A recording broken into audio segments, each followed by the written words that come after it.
मुल्क पाकिस्तान वा पंहिंजो वतन, खूब आलीशान वा पंहिंजो वतन, खूब आलीशान वा पंहिंजो वतन।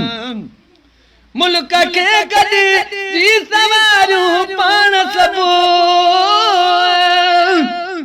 मुल्क के कदी जी सवारूं पाण सबू,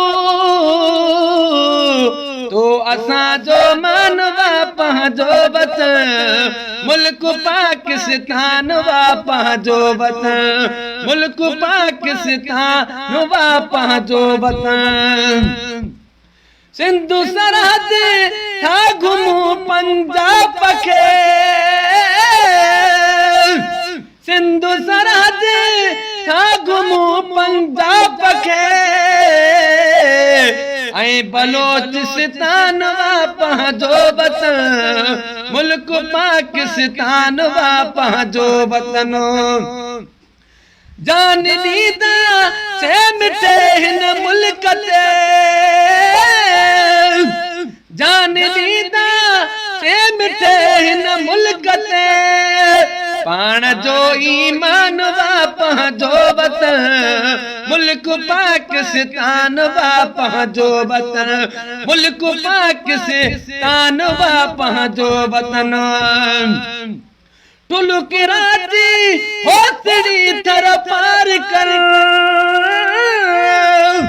टुलु कराची होतड़ी थर पार कर, लाड़ो चोलिस्तान वा पंहिंजो वतन, मुल्क पाकिस्तान वा पंहिंजो वतन, मुल्क पाकिस्तान वा पंहिंजो वतन। कोटा तुरबत सिबी ऐं नोश की, कोटा तुरबत सिबी ऐं नोश की, केच ऐं मकरान वा पंहिंजो वतन, मुल्क पाकिस्तान वा पंहिंजो वतन, मुल्क पाकिस्तान वा पंहिंजो वतन। लोधराला होरो काड़ा टकू,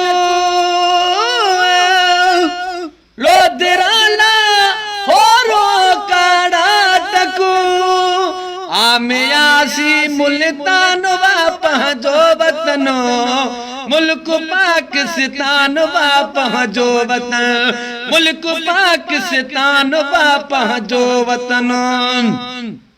शागिला बर पेशावर बटग्राम,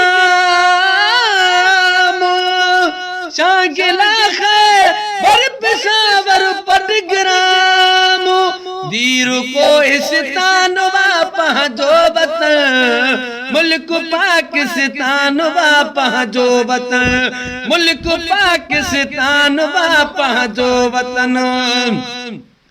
जिते घड़ियूं घारे पयो आबिद हलीम,